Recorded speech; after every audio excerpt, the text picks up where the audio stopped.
Actually good evening. चलिए आ जाइए आप लोग, क्लास स्टार्ट करते हैं हम लोग। आप लोग कमेंट बॉक्स में अटेंडेंस हमें दे देंगे।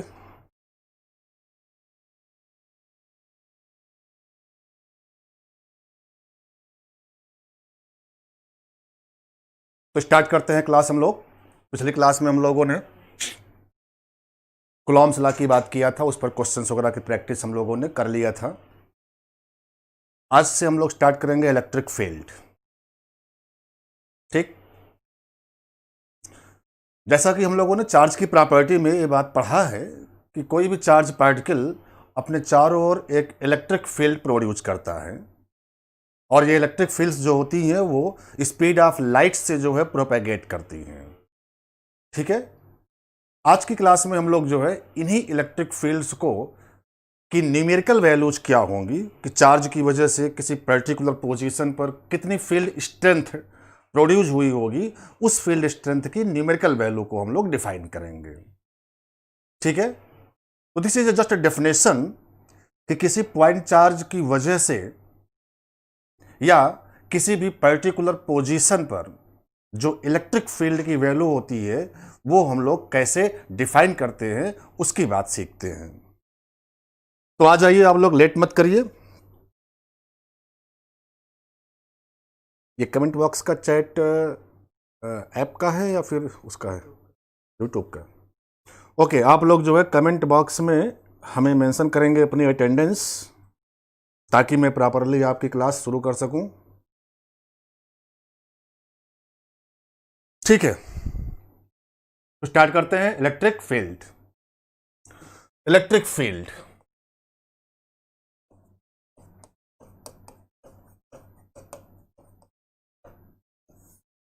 राइट।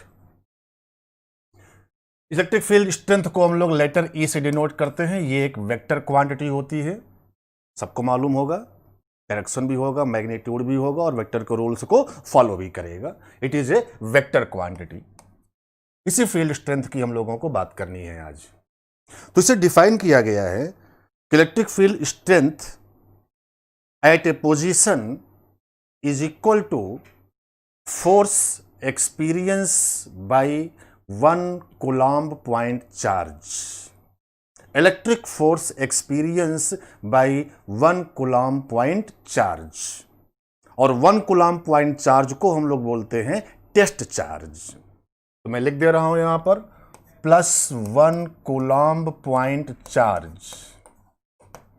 ध्यान रहे, ये पॉइंट चार्ज होना चाहिए, पॉजिटिव नेचर में होना चाहिए, और 1 कूलम्ब के अमाउंट का चार्ज होना चाहिए। तो ऐसे चार्ज को हम लोग बोलते हैं test charge. This is called test charge, right. इसी टेस्ट चार्ज के ऊपर लगने वाला जो इलेक्ट्रिक फोर्स होता है, उसी इलेक्ट्रिक फोर्स को ही हम लोग बोलते हैं इलेक्ट्रिक फील्ड। तो एक्चुअली में electric field is electric force per unit charge. ठीक, तो it is the electric force per unit charge. तो इलेक्ट्रिक फील्ड की एसआई यूनिट जो है वो आपको समझ में आ गई क्या होनी चाहिए। दिस इज द न्यूटन पर कूलम्ब, क्योंकि डेफिनेशन में हम लोगों ने डिफाइन किया कि electric field is the electric force on +1 coulomb point charge या टेस्ट चार्ज। तो it's SI unit is force पर चार्ज, यानी न्यूटन पर कूलम्ब। क्लियर? अब हम लोग इसी इलेक्ट्रिक फील्ड स्ट्रेंथ को कई सारी वजहों से जो है कैलकुलेट करेंगे, जिसमें सबसे पहले हम लोग स्टैंडर्ड फार्मूले की बात करेंगे, due to a point charge, यानी field due to a point charge. ठीक, तो एक पॉइंट चार्ज की वजह से electric field strength, field due to a point charge, right. ठीक है भाई, एक पॉइंट चार्ज की वजह से किसी पर्टिकुलर पोजीशन पर जो इलेक्ट्रिक फील्ड प्रोड्यूस हुई होगी, उस इलेक्ट्रिक फील्ड को कैलकुलेट करेंगे हम लोग। आप लोगों का कमेंट बहुत इंपॉर्टेंट है, इसलिए मैं बार बार इस बात को बोल रहा हूं कि आप लोग प्रॉपर जो है रिस्पॉन्स हमें देते रहेंगे, ताकि आपके अकॉर्डिंग जो है मैं आपको पढ़ा पाऊँ। ठीक है, आपको समझ में आना बहुत ज़रूरी है, और उसके लिए ये और ज़्यादा ज़रूरी है कि आप अपनी पर्सनल प्रॉब्लम्स जो भी हों वो हमें कमेंट के थ्रू जो है इन्फॉर्म करते रहें। इसका चैट बॉक्स ऑन नहीं है, ऑन है?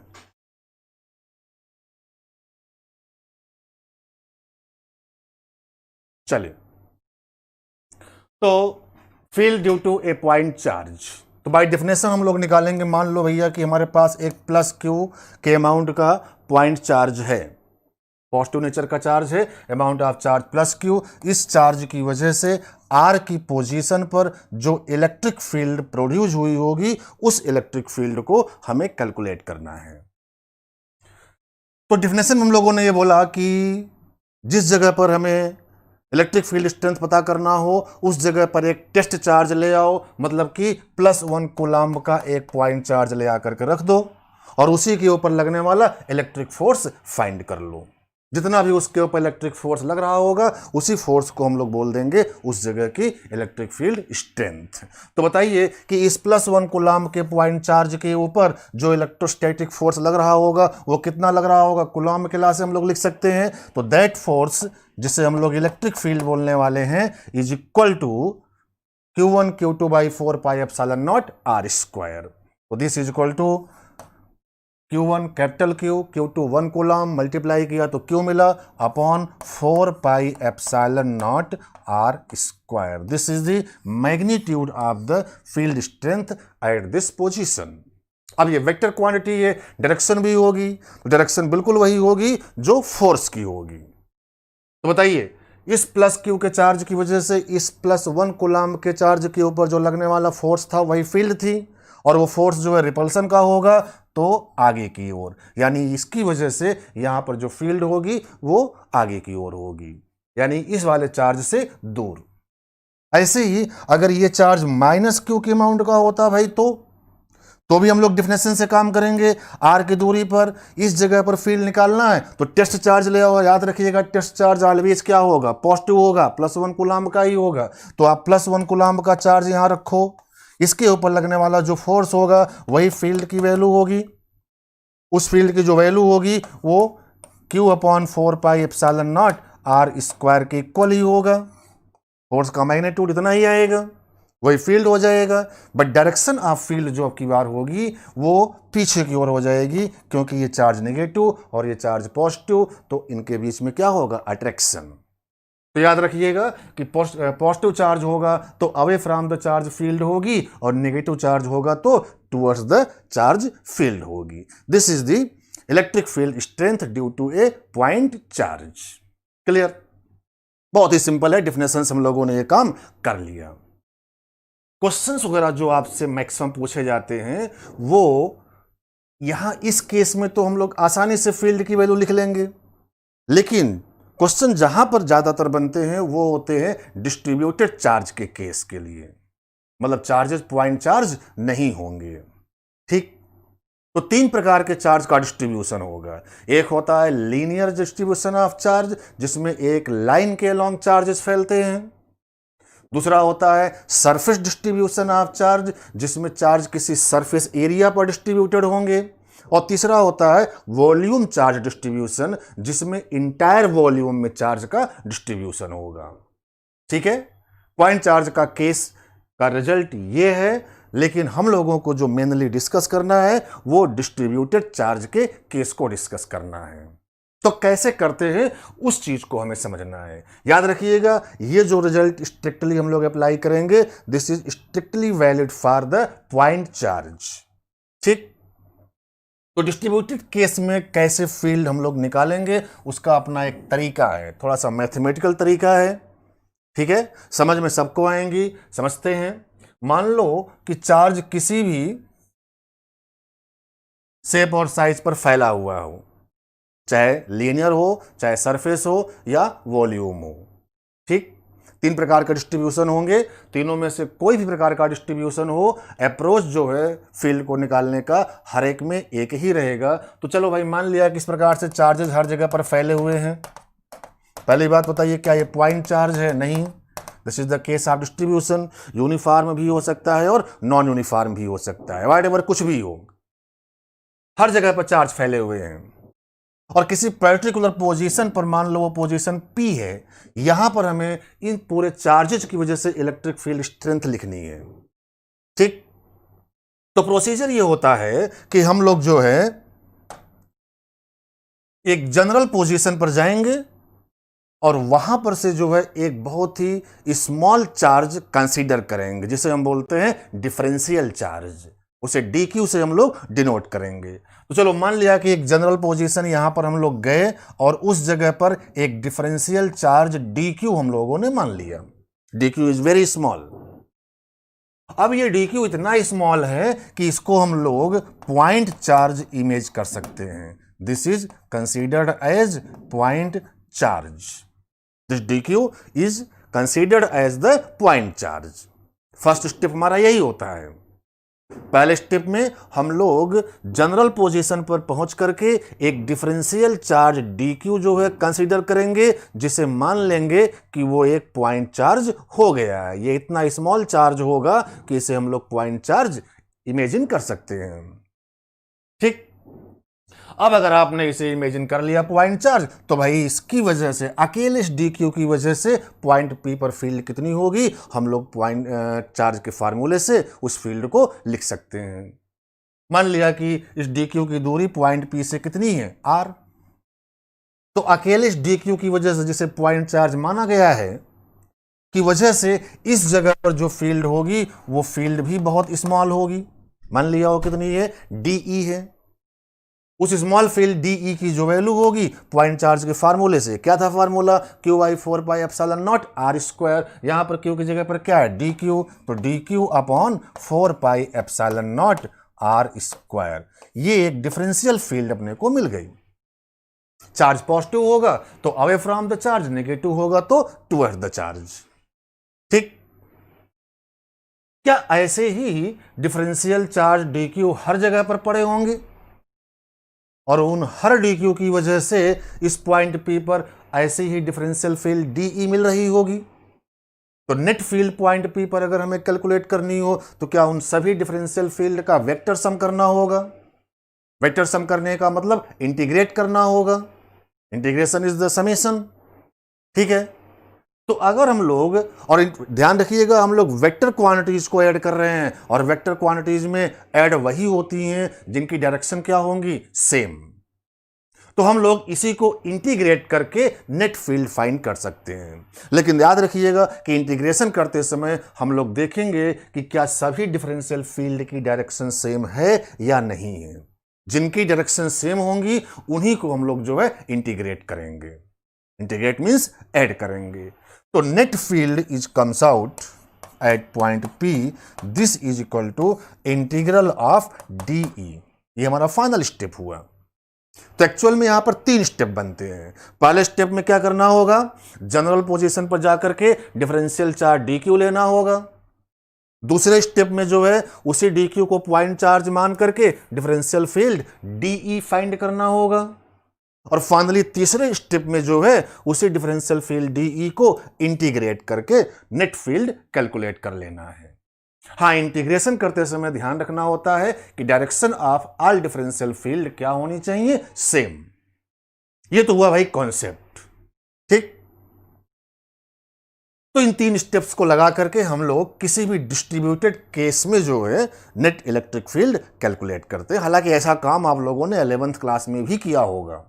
ग्रेविटेशन के टॉपिक में नेट ग्रेविटेशनल फील्ड वगैरह कैलकुलेट कराया गया रहा होगा, तो ऐसे ही क्वेश्चन वहां पर भी बनते हैं। ठीक है, तो एक्चुअल में रिजल्ट आप पढ़ करके आ चुके हो। ठीक, एक बार फिर से वही सारी चीजें आपके सामने रिपीट होंगी। तो चले इनका एप्लीकेशन देखते हैं पर्टिकुलर क्वेश्चंस में। ठीक है, तो पहला क्वेश्चन देखते हैं भाई। पहला क्वेश्चन हमारा यह है कि कोई एक चार्ज है जो कि एक लाइन के ऊपर यूनिफॉर्मली फैला कर रखा गया है। This is the case of linear distribution of charge. हमने चार्ज पॉजिटिव लिया है और यूनिफॉर्म है। चार्ज डेंसिटी गिवन है lambda. Lambda is the charge density, ध्यान रहे this is the charge per unit length, linear charge density है ये। तो lambda is called linear charge density, मतलब चार्ज पर यूनिट लेंथ, और ये कांस्टेंट है, मतलब कि डिस्ट्रीब्यूशन कैसा है, यूनिफॉर्म, हर जगह पर चार्ज यूनिफॉर्मली फैले हुए हैं। तो ऐसे डिस्ट्रीब्यूटेड चार्ज के केस में किसी पर्टिकुलर पोजीशन P पर हमें नेट फील्ड फाइंड करनी है। ये पोजीशन P आपको जो दिया गया है वो इस पोजीशन पर है जिसके डायमेंशंस ये हैं। वर्टिकल से D की दूरी नीचे है, हमारे इस लीनियर डिस्ट्रीब्यूशन ऑफ चार्ज से कितना नीचे है, वो D का डिस्टेंस नीचे है, इसे ओरिजिन मान लो आप। डिस्ट्रीब्यूशन ऑफ चार्ज के इस एंड को मिला दिया पॉइंट P से, तो वर्टिकल से ये एंगल θ1 मान लो, और ये वाले एंड को मिलाने पर एंगल θ2 मान लो। These are the angular position of the point P। Actual में ये एक प्रकार की पर्टिकुलर प्रॉब्लम हो गई है। चले अब इस क्वेश्चन को हम लोग सॉल्व करते हैं। नेट फील्ड की वैल्यू पॉइंट P पर कैलकुलेट करना है। तो पहला स्टेप क्या था भाई, जनरल पोजीशन पर जाकर के डिफरेंशियल चार्ज लेना, सबसे इंपॉर्टेंट पॉइंट यही है। तो यहां पर हम लोग करते ये हैं कि ओरिजिन से जनरल पोजीशन X पर हम लोग पहुंच गए और एक हाइपोथेटिकल कट इमेजिन कर लिया, और उसी पॉइंट को हम लोगों ने P से मिला दिया। तो मान लिया कि इस वर्टिकल लाइन से ये एंगल थीटा है, x और थीटा दोनों वेरिएबल हैं, ठीक है। x की पोजीशन पर जाकर के हमने यहां पर एक कट लगाया और उस पोजीशन को हमने पॉइंट P से मिलाया, तो वर्टिकल से वो कितने एंगुलर पोजीशन पर मिला, थीटा। dx की लेंथ और आगे चलिए, आप प्रोसीजर को ध्यान से समझिएगा, यही प्रोसीजर आप हर क्वेश्चन में आगे करने वाले हो, ठीक।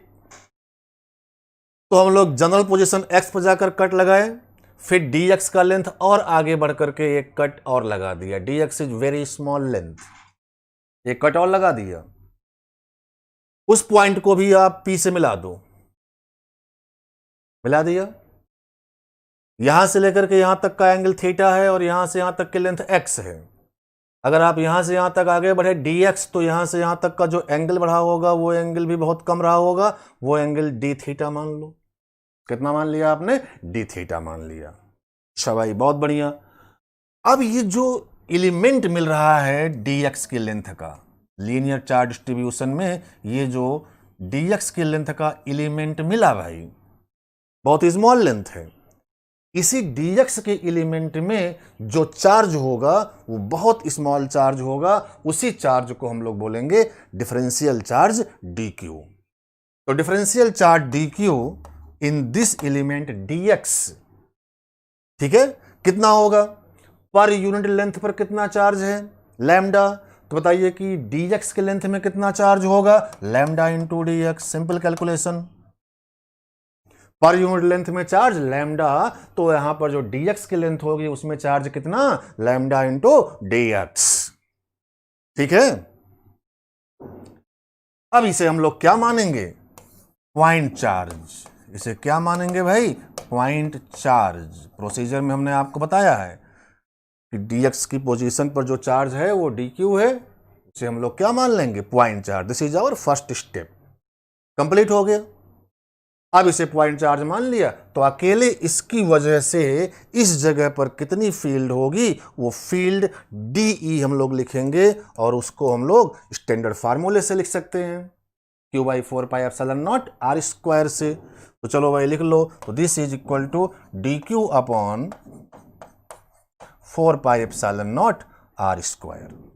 डेरिवेशन ध्यान से समझिएगा, डिफरेंशियल फील्ड आ गई।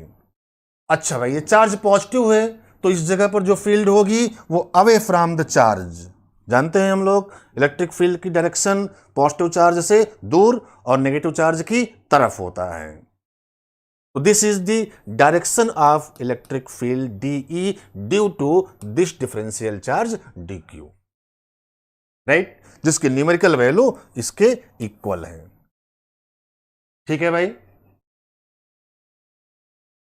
अब हम लोग देखें अगर यहां से लेकर के यहां तक में क्या ऐसे ही dx के बहुत सारे एलिमेंट मिलेंगे, हर एलिमेंट पर dq का फील्ड होगा, हर dq के एलिमेंट की वजह से डी की इलेक्ट्रिक फील्ड होगी।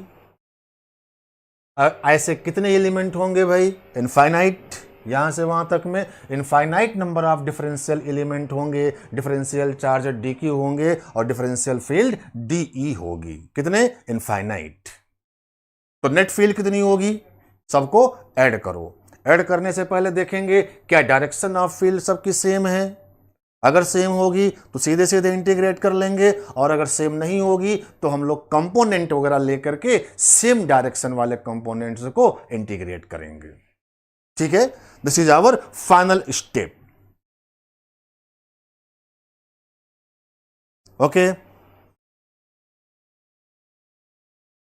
ओके बेटा, सीवस क्लास 11th इंटीग्रेशन।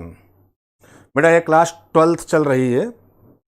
हाँ, क्लास 11th में इंटीग्रेशन आप पढ़ करके आए होंगे, उसी का इस्तेमाल करना है।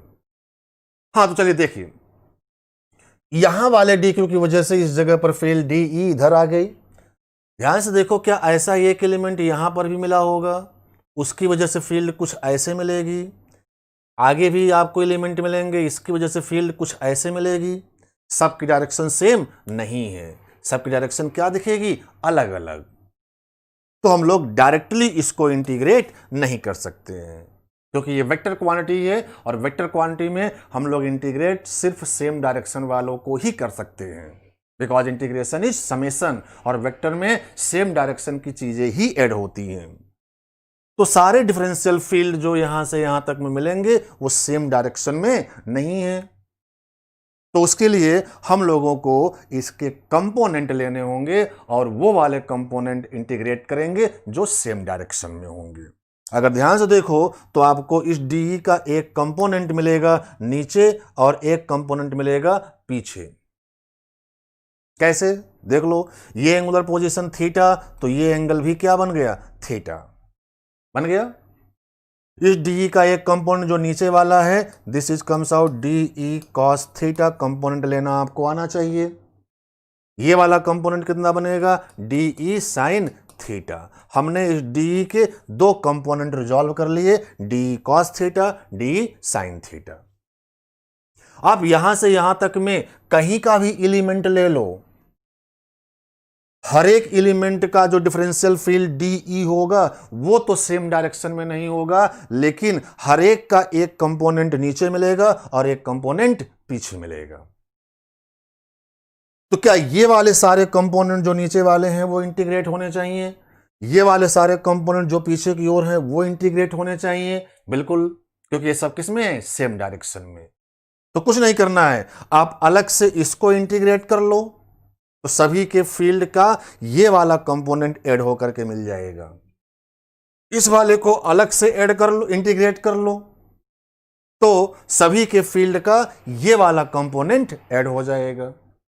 ठीक, ये वाला जो कंपोनेंट है आप देख पा रहे होगे कि हमारे लाइन चार्ज के पैरेलल है, और ये वाला जो कंपोनेंट है वो भी आप देख पा रहे हैं कि लाइन चार्ज के परपेंडिकुलर है।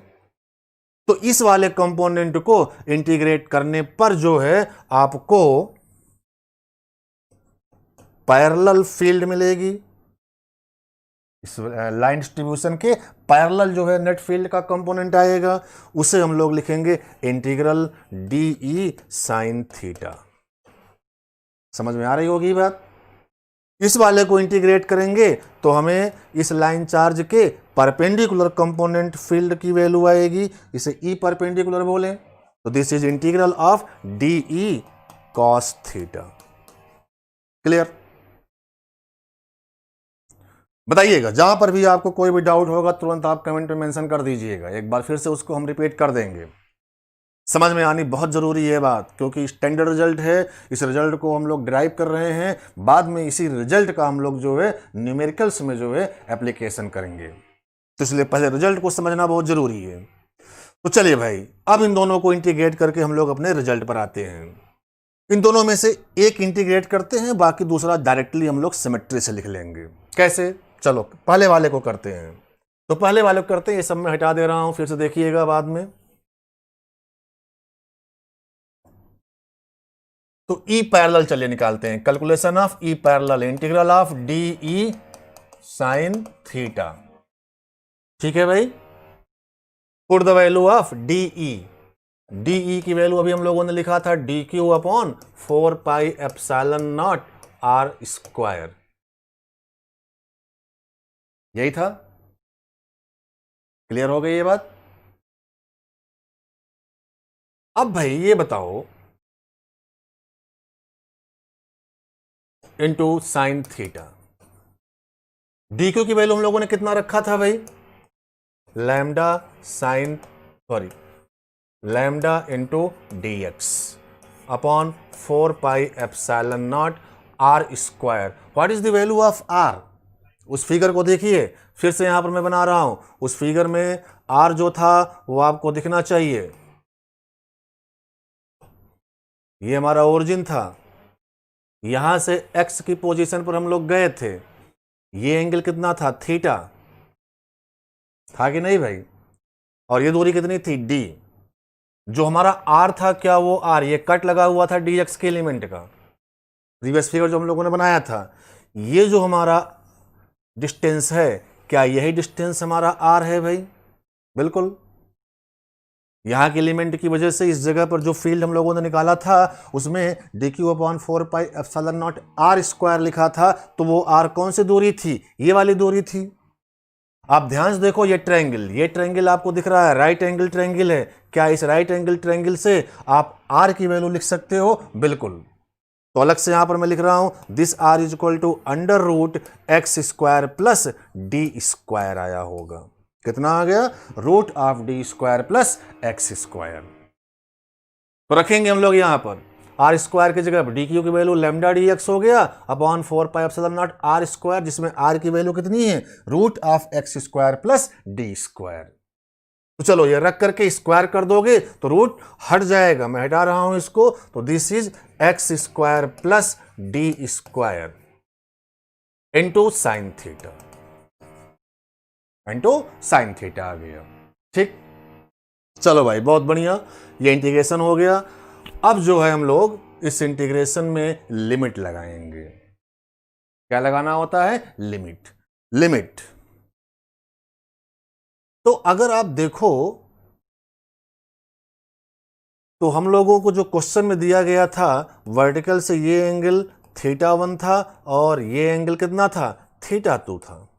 चार्ज का डिस्ट्रीब्यूशन केवल यहां से लेकर के यहां तक हुआ था। बोलो भाई। तो अगर हम लोग यहां से यहां तक जो है सारे डिफरेंशियल फील्ड को इंटीग्रेट कर रहे हैं, इस जगह से लेकर के इस जगह तक चार्ज केवल यहां से यहीं तक फैला हुआ है। अगर मैं इस जगह पर रहूंगा तो एंगल की वैल्यू क्या बनेगी? वर्टिकल से θ1, और यहां पर पहुंचूंगा तो एंगल की वैल्यू क्या बनेगी? θ2। मतलब लिमिट जो बनेगी वो θ1 से θ2 बन रही है। तो लोअर लिमिट θ1 लगाएंगे और अपर लिमिट θ2 लगा देंगे। तो दिस इज आवर लिमिट। चलो भाई, लिमिट भी आपको समझ में आ गया। अब इसी इंटीग्रेशन को सॉल्व करना है। ठीक, और इंटीग्रेशन को सॉल्व करने में हम लोग जानते हैं कि जो कांस्टेंट टर्म्स होते हैं वो बाहर हो जाते हैं। तो lambda by 4 pi epsilon naught constant है, बाहर कर दिया। This is sine theta into D x divided by x square plus D square, θ1 से θ2। लिमिट हो गई। आप देखोगे तो पता चलेगा कि यहां पर दो वेरिएबल हैं। कौन कौन से? एक तो थीटा और दूसरा एक्स। एक्स और थीटा दोनों वेरिएबल हैं। तो जब दो वेरिएबल होते हैं किसी इंटीग्रेशन में तो हम लोग उसे सॉल्व करने के लिए सिंगल वेरिएबल में कन्वर्ट करते हैं। या तो आप थीटा को एक्स में कन्वर्ट कर लो या फिर एक्स को थीटा में कन्वर्ट कर लो, कन्वर्ट हो जाएंगे। कैसे कन्वर्ट होंगे उस चीज को समझते हैं, तब जाकर के इंटीग्रेशन सॉल्व होगा। आ जाओ अपने प्रीवियस फिगर पर।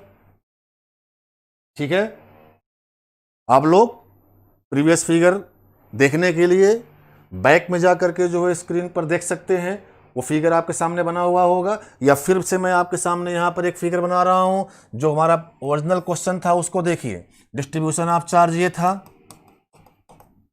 इस जगह पर फील्ड फाइंड करना था, ये एंगुलर पोजीशंस आपको वर्टिकल से दिए गए हैं, θ1 और θ2 दिए गए थे भाई। यहां से एक्स की पोजीशन पर आप गए थे, कट लगाया था, यहां पर दिख रहा होगा फिगर। ये एंगल हम लोगों ने क्या ले लिया था, थीटा। ये डिस्टेंस कितनी थी, डी।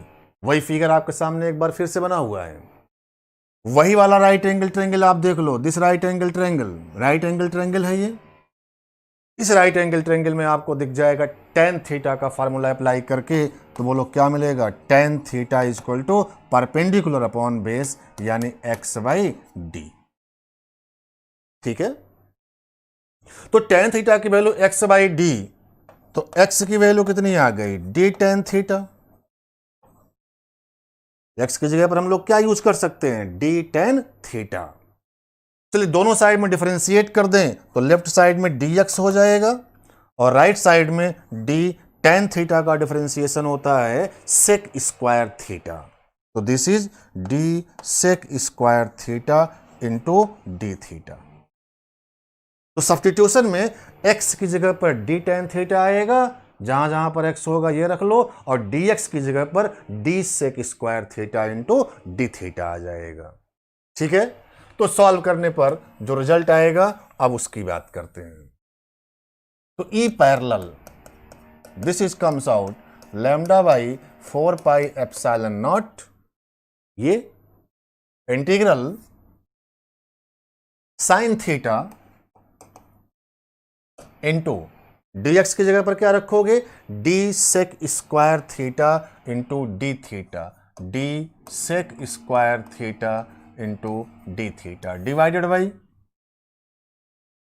x की जगह पर क्या रखोगे, d tan थीटा स्क्वायर में है तो ये d square tan square theta plus d square.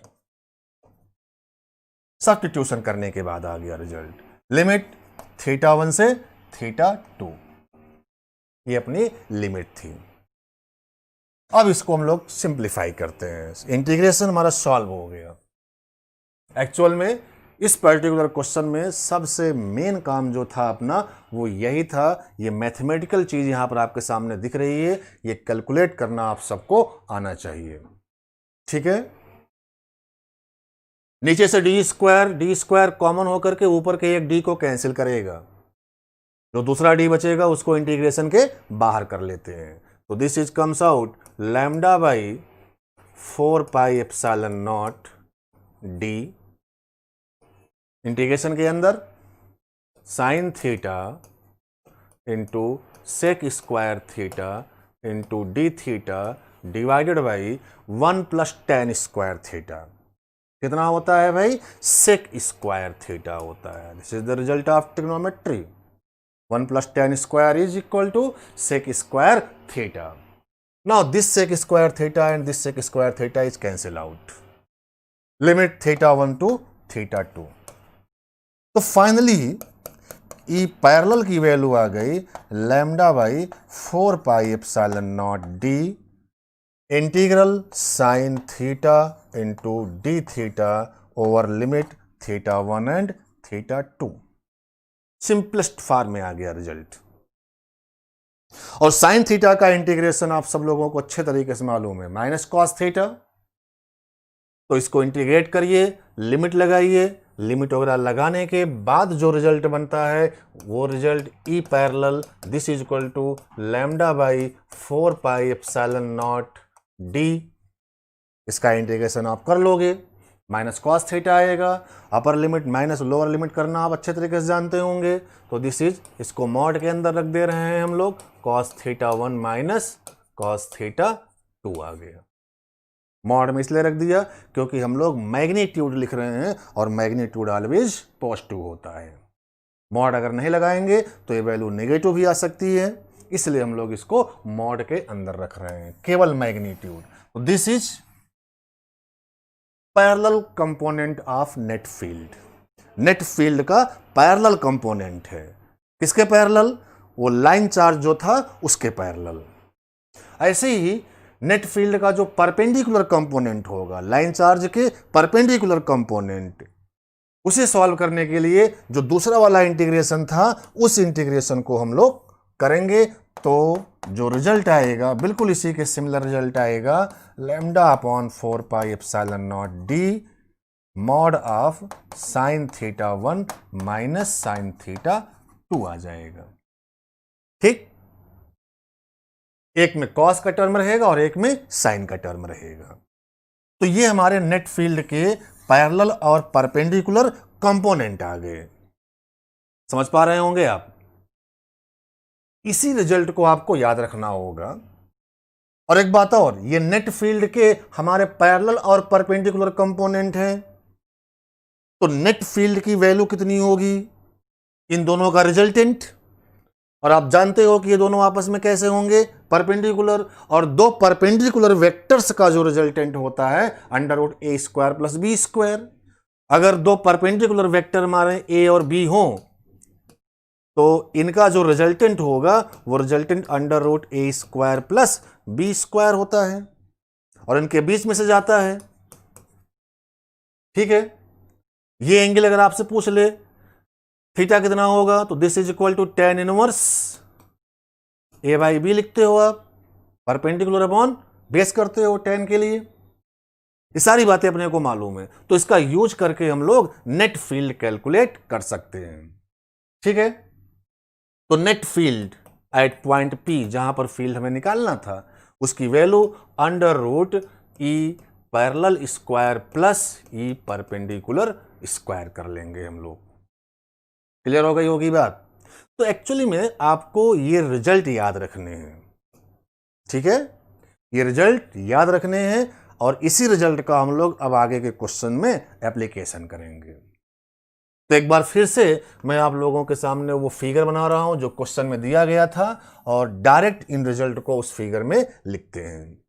तो क्वेश्चन क्या था देखिए, क्वेश्चन ये था कि अगर इस प्रकार से चार्ज यूनिफॉर्मली एक लाइन पर फैले हों, आइदर पॉजिटिव और नेगेटिव, पॉजिटिव लेकर के मैं आपको दिखा रहा हूं, और किसी पर्टिकुलर पोजीशन P पर अगर हमें नेट फील्ड फाइंड करनी हो, क्वेश्चन में आपको दिया जाएगा कि इस पोजीशन की एंगुलर पोजीशन ये है,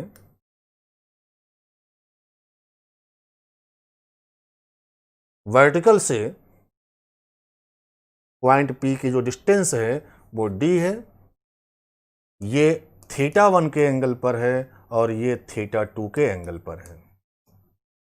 ठीक है, लाइन डिस्ट्रीब्यूशन के इस एंड को पॉइंट P से मिलाएंगे तो वर्टिकल से थीटा 1 के एंगुलर पोजीशन पर, और इस वाले एंड को मिलाएंगे पॉइंट P से तो इसका एंगल वर्टिकल से थीटा 2 के एंगल पर है, and d is the vertical distance. Charge यहां से यहां तक फैला है, ये अपनी प्रॉब्लम थी। पॉइंट P पर नेट फील्ड हम लोगों ने निकाल लिया।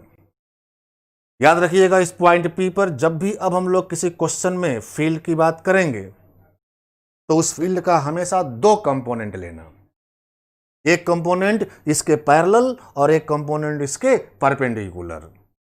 तो सबसे पहले आप इसके पैरेलल में एक लाइन खींच देना। ये लाइन किसके पैरेलल है? लाइन डिस्ट्रीब्यूशन के। और एक इसके परपेंडिकुलर लाइन खींच देना। तो यहां पर जो भी फील्ड होगी उस फील्ड को, आंसर को मैं याद करा रहा हूं कैसे आप ऑब्जेक्टिव क्वेश्चन में डायरेक्टली ये सब बिना कुछ सॉल्व किए जो है आंसर निकालेंगे। ऐसे केसेस में जब भी आपसे क्वेश्चन पूछेगा और किसी पर्टिकुलर पॉइंट पर नेट फील्ड पूछे तो आप उस पोजीशन पर एक तो इसके पैरेलल लाइन खींचना और दूसरा उसके परपेंडिकुलर। तो जो नेट फील्ड होगी उसका एक कंपोनेंट पैरेलल के लॉन्ग मिलेगा और एक परपेंडिकुलर के लॉन्ग मिलेगा। अब जो पैरेलल वाली फील्ड होगी वो आगे होगा कि पीछे होगा, वो चार्ज का साइन डिसाइड करेगा। हम जानते हैं कि चार्ज पॉजिटिव होता है तो field away from the charge, और नेगेटिव होगा तो टुवर्ड्स द चार्ज। जैसा कि यहां पर चार्ज पॉजिटिव है तो जो पैरेलल फील्ड होगी वो अवे फ्रॉम द चार्ज, पीछे की ओर मिलेगा। अगर यही चार्ज नेगेटिव होता तो आगे की ओर मिलता, चार्ज की तरफ। परपेंडिकुलर वाला फील्ड ऊपर होगा कि नीचे होगा, वो भी चार्ज का साइन डिसाइड करेगा। चार्ज पॉजिटिव होगा तो अवे, मतलब इस केस में नीचे की ओर, ये परपेंडिकुलर फील्ड हो गया। और अगर ये चार्ज नेगेटिव होता तो ऊपर की ओर। इस प्रकार से तो हम लोग डायरेक्शन की बात करेंगे। और इनकी जो वैल्यू होगी वो हम लोगों ने अभी निकाला, ई पैरेलल की value magnitude, this is equal to lambda by 4 pi epsilon naught, lambda given होगा चार्ज डेंसिटी है, इंटू डी। डी क्या है भाई? इस चार्ज से इस पोजीशन की परपेंडिकुलर दूरी है। मॉड लगाइएगा, मैग्नीट्यूड लिख रहे हो, पैरेलल में कॉस आता है और परपेंडिकुलर में क्या आया था? साइन। कंफ्यूज मत होइएगा, आप अक्सर यहीं पर गलती करते हो। ठीक है, तो पैरेलल में क्या रखेंगे? कोसाइन, और परपेंडिकुलर में क्या रखेंगे? साइन। तो पैरेलल में cos theta 1 minus cos theta 2 कर देंगे मॉड के अंदर। ठीक,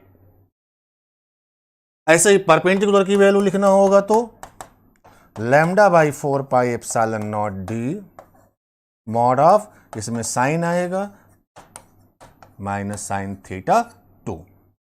ये रिजल्ट हो गया।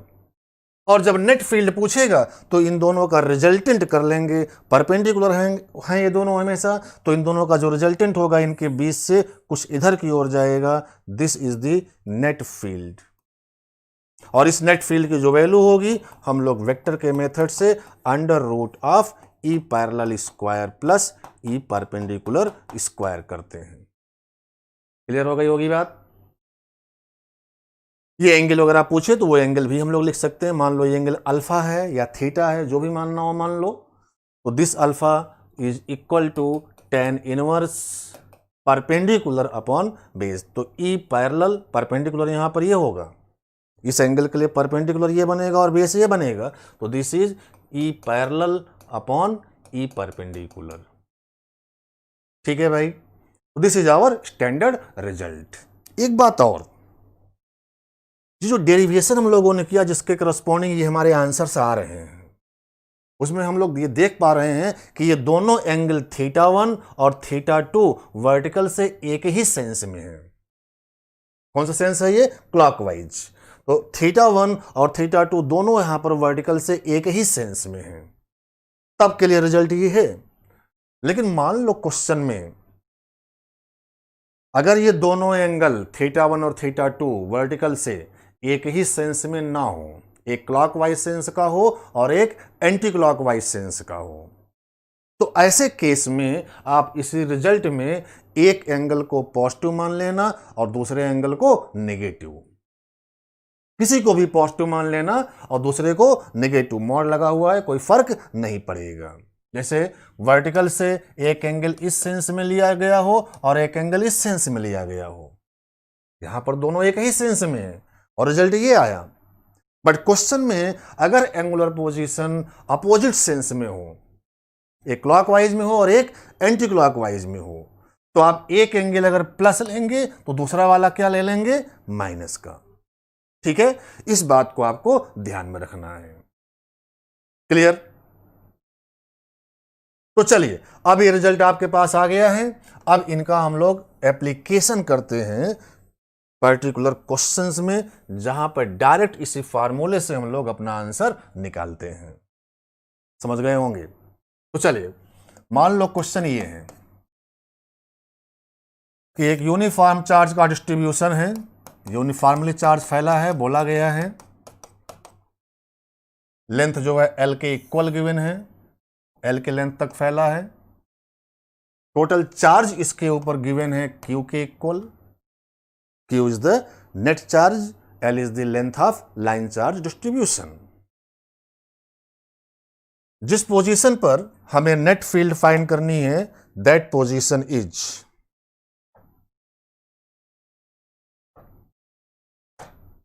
वो पोजीशन आपको ये दिखा रहा है।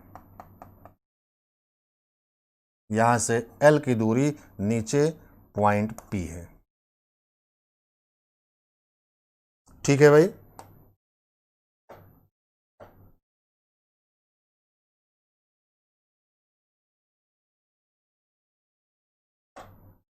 तो इस पॉइंट P पर जो है अपने को नेट फील्ड निकालनी है। It is our problem. ये पॉइंट P इस वाले एंड के बिल्कुल नीचे है। कितना दूर नीचे है? L की डिस्टेंस नीचे है। समझ में आ रही होगी बात? तो चलो भाई हम लोग करते हैं। सबसे पहले ये बताओ लैम्डा की वैल्यू कितनी है? Lambda is charge per unit length. Lambda क्या होता है भाई? चार्ज पर यूनिट लेंथ होता है। तो lambda is charge per unit length. कुल लेंथ कितना है? L। कुल चार्ज कितना है? Capital Q। तो here lambda is equal to Q by L। Lambda की वैल्यू आ गई Q बाई L। एंगल की बात करते हैं। इस पॉइंट P को अगर इस एंड से मिलाएं तो वर्टिकल से वो एंगल क्या हो गया? 0। तो एक एंगल तो हमें 0 मिल गया। मान लो θ1 है, वो एंगल 0 डिग्री। इस वाले एंड को अगर हम लोग यहां पर मिलाएं तो वर्टिकल से ये एंगल θ2। ध्यान से देखिए फिगर में, ये लेंथ L और ये लेंथ L, तो क्या ये एंगल 45? बिल्कुल 45। तो θ2 की वैल्यू क्या आ गई? 45 डिग्री। ठीक। अब इस जगह पर जहां पर हमें फाइंड करना है फील्ड, पॉइंट P पर फील्ड के दो कंपोनेंट होंगे। एक कंपोनेंट इसके पैरेलल और एक कंपोनेंट उसके परपेंडिकुलर आएगा। तो बताइए पैरेलल कंपोनेंट आगे मिलेगा कि पीछे मिलेगा? मैं पढ़ा चुका हूं आपको, अवे फ्रॉम द चार्ज। तो पैरेलल चार्ज से दूर, पीछे की ओर, डायरेक्शन की बात कर रहे हैं। परपेंडिकुलर कंपोनेंट ऊपर के नीचे, नीचे की तरफ। चार्ज कैसा है? पॉजिटिव। तो this component is perpendicular component. ठीक भाई, डायरेक्शन आ गया। अब इनका मैग्नीट्यूड चलिए लिख लेते हैं। तो ई पैरेलल की जो वैल्यू होगी, फार्मूला है lambda by 4 pi epsilon naught D. Lambda की वैल्यू कितनी? Q by L। तो Q by L divided by 4 pi epsilon naught D. D की वैल्यू कितनी? L। मॉड ऑफ क्या था भाई? साइन की कॉस। बताना पड़ेगा सबको। पैरेलल में क्या आया था? कॉस। Cos θ1 minus cos θ2। तो चले θ1 0 डिग्री, θ2 45 डिग्री। तो कॉस 0, कॉस 0 की वैल्यू कितनी हो गई? 1 माइनस कॉस 45। कॉस 45 की वैल्यू 1 बाई रूट 2 मॉड के अंदर है। अब भाई ये आ गया इतना, तो ये वैल्यू कितनी आ गई? 1 माइनस 1 बाई रूट 2। मॉड को हटाएंगे तो पॉजिटिव बनाकर रखना होगा, है ना? तो ऑलरेडी 1 माइनस 1 बाई रूट 2 की वैल्यू क्या है? पॉजिटिव है। तो this is Q upon 4 pi epsilon naught L square. L नीचे आ जाएगा, 1 माइनस 1 बाई रूट 2। ये किसकी वैल्यू आ गई? पैरेलल फील्ड की वैल्यू आ गई। ठीक। ऐसे ही परपेंडिकुलर फील्ड की वैल्यू हम लोग निकाल लेंगे। तो बताइए परपेंडिकुलर फील्ड, ये तो ई पैरेलल हुआ भाई। परपेंडिकुलर जो फील्ड होगी, this is equal to Q by L upon 4 pi epsilon naught D. D की वैल्यू L है। इसमें क्या आया था? साइन। तो mod of sine 0 minus sine 45। Sine 0 की वैल्यू 0, साइन 45 की वैल्यू 1 बाई रूट 2। तो अंदर क्या मिलेगा? Minus 1 by root 2। अब मॉड में है तो पॉजिटिव कर लेंगे उसको, 1 बाई रूट 2। यानी कहने का मतलब ई परपेंडिकुलर की जो वैल्यू आएगी, this is equal to Q by 4 pi epsilon naught L square, ये 1 बाई रूट 2 हो गया। This is perpendicular field. तो हमारे इस पर्टिकुलर क्वेश्चन का आंसर मिल गया। इन दोनों का जो रिजल्टेंट होगा वो resultant under root this square plus of this square करके सॉल्व कर लेंगे। वो तो आप बना लोगे। This square plus this square का स्क्वायर रूट ही क्या हो गया, नेट फील्ड। तो हमारे इस पर्टिकुलर क्वेश्चन का ये आंसर हो गया है, राइट। और देखते हैं इसका एप्लीकेशन।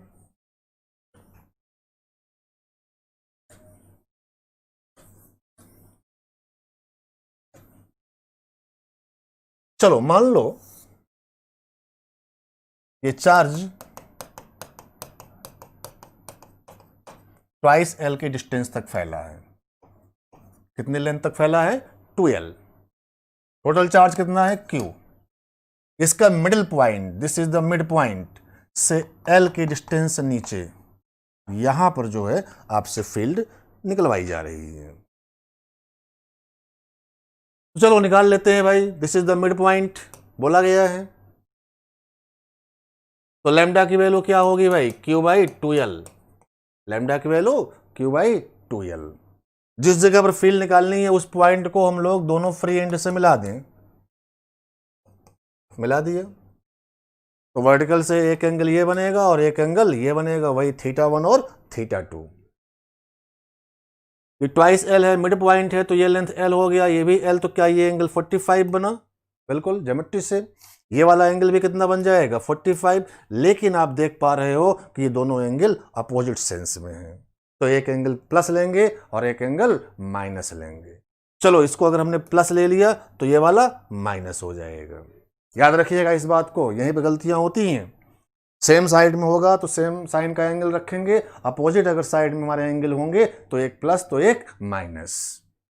अब इस जगह पर जो नेट फील्ड होगी उसका एक कंपोनेंट पैरेलल और एक कंपोनेंट परपेंडिकुलर। पैरेलल का मैग्नीट्यूड लिख लो अलग से और परपेंडिकुलर का लिख लो मैग्नीट्यूड अलग से, डायरेक्शन हम लोग देख लेंगे बाद में। तो ई पैरेलल चलिए पहले लिखते हैं। पैरेलल बताइए, लैम्डा बाई 4πε0d, फॉर्मूला लगाइए, lambda by 4πε0d mod of, value बाद में रखेंगे लैम्डा की और डी की। लैम्डा की वैल्यू Q/2L है और डी की वैल्यू L है, ये डी है।